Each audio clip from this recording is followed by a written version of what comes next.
révolution des années 60, c'est celle de la pilule, la révolution sexuelle. Plusieurs vont déchanter plus tard, mais chose certaine, la sexualité n'a jamais été aussi affichée, aussi attirante.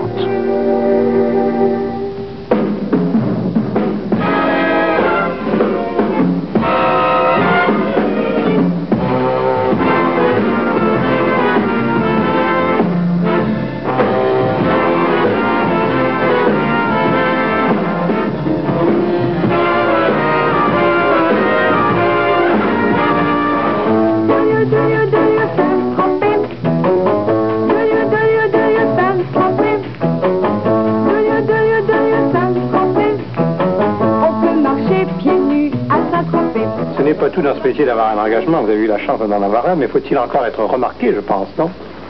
Oui, bien sûr. Mon camarade, par exemple, n'a aucune difficulté à être remarqué. Quand il entre dans un écran, vous avez tout de suite, on sent une présence, là.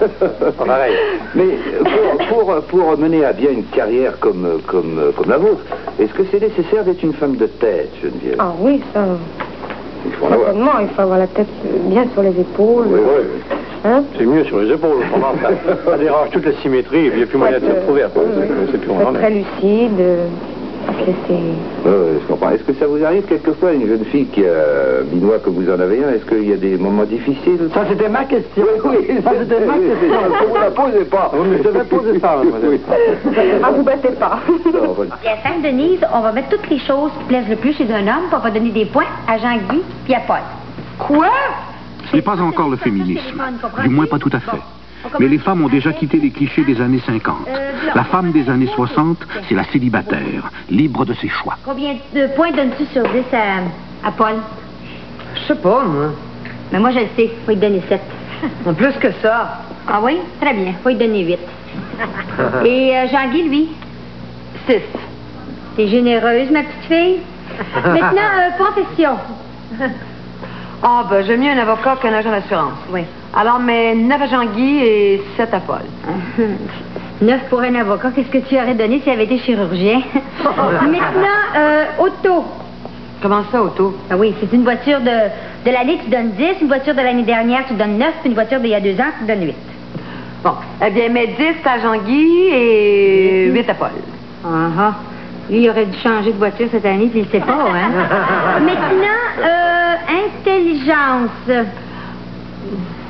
Intelligence. Ouais. Bon, on va mettre un beau 0 au 2 parce qu'ils se sont pas aperçus que tu leur as joué d'impact. Le matin, Une transformation qui, déjà, provoque des étincelles.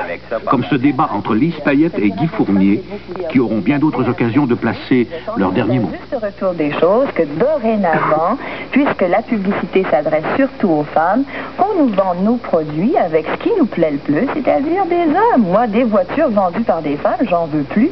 Je veux des hommes qui ouvrent les portières, qui vous entendiez que c'est ce qui vous intéresse le plus, c'est les hommes, parce que des fois, à votre émission, parce que vous en avez parlé, on a l'impression que c'est pas vraiment le cas. Mais c'est-à-dire que je les veux à la place qui leur revient exactement. C'est quoi la place? C'est sûrement pas celle qu'ils occupent. Tout à l'heure, Adèle parlait et Aline aussi parlait de l'homme-objet. Moi, j'ai absolument pas d'objection à ça. Je trouve que c'est un luxe à se payer que d'être un objet. Ça vous vaudra rien à vous parce que vous n'avez pas le genre. Je pensais justement, en descendant à l'émission à Verdun, je me disais justement que qu'être objet, pour une fois, ça me déplairait pas beaucoup parce qu'au fond, si, disons, toutes les mauvaises pensées, tous les mauvais touchés, on les avait à mon égard, autant que j'en ai eu à l'égard des femmes, j'ai l'impression que j'aurais une vieillesse heureuse et très longue. De toute façon, si jamais je m'achète un homme-objet, ce sera vous que je choisirai pour sortir mes poubelles, pour faire ma vaisselle, mon lavage, mon passage, laver mes planchers, ce serait extraordinaire. Mais vous savez bien qu'une machine, vous avez moins de problèmes, mais il y a des machines qui font tout ça. Il n'y a pas de machine qui peut faire aussi bien ce que vous faites, M. Fournier. Ça, je suis assez d'accord.